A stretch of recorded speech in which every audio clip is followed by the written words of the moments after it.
equipo que nos grabe. Jaime, ¿tú qué opinas? ¿Cómo ves pues la conclusión, no del caso Ayotzinapa, sino la conclusión de la investigación de este gobierno del presidente López Obrador a cargo de Alejandro Encinas y de los fiscales? ¿Cómo ves? ¿Qué nos depararía este año que le queda, año y cachito que le queda al sexenio para darle conclusión a los padres de familia? Pues fíjate que yo coincido, suscribo todo lo que ha dicho Paco, el maestro Paco.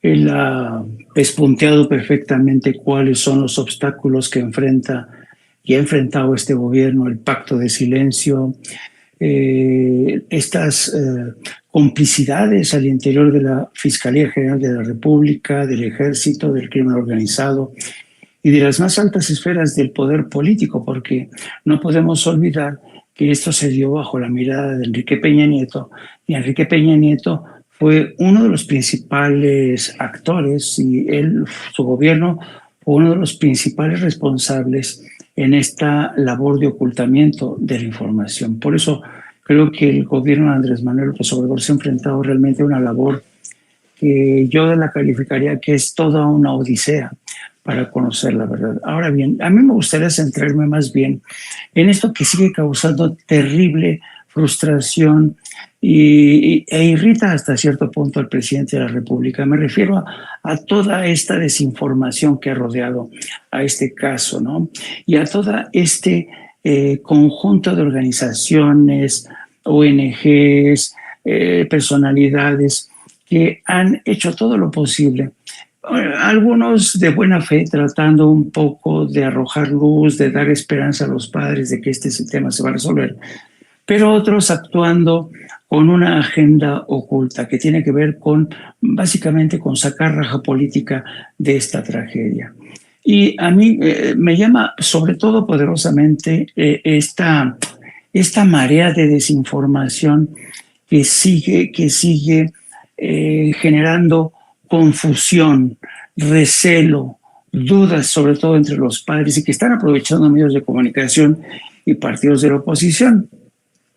Quiero señalar, por ejemplo, el caso tan notable del diario The New York Times, que en todo esto, a lo largo de toda esta investigación, se ha comportado de una forma, desde mi punto de vista, bastante desleal con la información y bastante interesada en explotar el sensacionalismo. Es duro lo que estoy diciendo, pero los colegas del New York Times deberían de hacer un ejercicio de conciencia, porque, mira, si nos remitimos porque aquí ha sido fundamental el trabajo que han realizado dos equipos. El equipo del New York Times en Tel Aviv, donde tienen a un corresponsal, pero también el trabajo realizado por el equipo aquí en México y en Nueva York.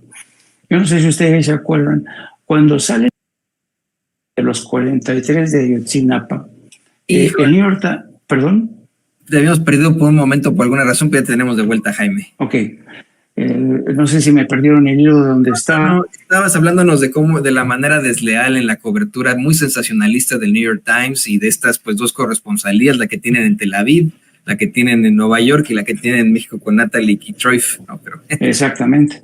Entonces, por ejemplo, el corresponsal del New York Times en Tel Aviv tiene una relación muy estrecha con la que ha sido la abogada de Tomás Herón y de Andrés Remer. Fue ella la que le pasó la grabación al corresponsal de New York Times de la entrevista entre Alejandro, ¿cómo se llama? El subsecretario, Alejandro Encinas. Entre Alejandro Encinas y Tomás Herón, donde Alejandro Encinas le dice a Tomás Herón: oye, el presidente no está interesado en encarcelar a nadie. Lo que el presidente quiere es saber dónde están los muchachos, dónde están sus cuerpos, qué fue de ellos. Y claro, Tomás Herón se negó en redondo, porque Tomás Herón está siendo protegido por poderosos intereses. Él está tratando de conseguir la nacionalidad para dificultar aún más su extradición. Hay que tener en cuenta que Israel se ha convertido en cielo seguro de criminales. Ya el negocio de limpiar historial de criminales se ha convertido en un gran negocio en Israel. Entonces, por ese lado, el gobierno de México ha insistido ante el de Israel, pero lo cierto es que el señor Bibi Netanyahu tiene un montón de problemas a nivel interno, broncas con el aparato judicial. Entonces eso lo ha distraído y además Bibi Netanyahu, la verdad no creo que sea un político interesado realmente por la defensa de los derechos humanos, así es que yo lo veo complicado. Y luego la forma en que The New York Times a comienzos de este mes de septiembre distribuyó las supuestas conversaciones que tenía la DEA, unas conversaciones que el presidente ha dicho, él las recuperó, él se las pidió a la DEA directamente a Kamala Harris, y Kamala Harris se las entregó todas, pero siempre ha existido la duda de si acaso la DEA, el Departamento de Justicia, entregaron estas grabaciones. El presidente ya ha dicho que insistió y vía por escrito le dijeron que ya era todo. ¿Por qué la DEA y el gobierno de Estados Unidos no habían compartido estas grabaciones que son fruto del espionaje que la DEA mantenía sobre Guerreros Unidos? Pues porque la DEA no le tenía confianza al gobierno de México, el gobierno me refiero de Enrique Peña Nieto, porque sabía que hay vínculos de los narcos de Guerreros Unidos con policías municipales, estatales y con algunos elementos del ejército que por cierto ya están detenidos y encarcelados.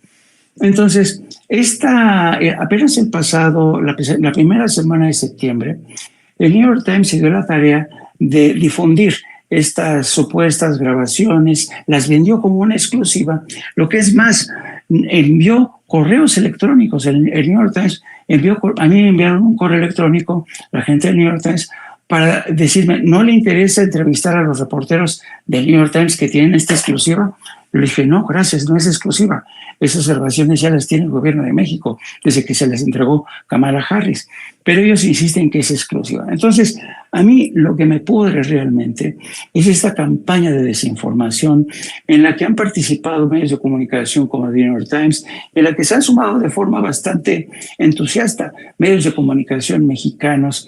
Y además, yo estaba viendo, por ejemplo, ¿quién fue? Creo que así fue un reportero de Milenio, que creo que fue a comienzos de esta semana, que precisamente en una mañanera le pregunta al presidente, señor presidente, ¿usted va a dar a conocer sí o no las grabaciones? Porque el New York Times dice que hay grabaciones. Y a mí me resulta realmente exasperante que un reportero que va a la mañanera le pregunta al presidente sobre algo que el presidente ya ha informado desde hace casi más de 2 años, que sí el gobierno de Estados Unidos le entregó estas grabaciones. Entonces, si tú sumas desinformación, falta de profesionalismo y todos estos pactos de secretos de silencio, te das cuenta del nivel de frustración que ha acumulado el presidente, que todos en la reunión que tuvieron con los padres de familia, les digo, les vamos a entregar todo, se los vamos a entregar todo, y el presidente ya no sabe cómo convencer a los padres, pero claro, llegan unas voces y otras susurrándole al oído de los padres, no les están diciendo todo, no les están entregando todo. Y yo creo que eso ha dificultado muchísimo, muchísimo. Y desafortunadamente, como yo siempre he dicho, vivimos una época tan extraña, tan complicada, en la que muchas veces, o la mayoría de las veces, es más fácil creer una mentira que una verdad.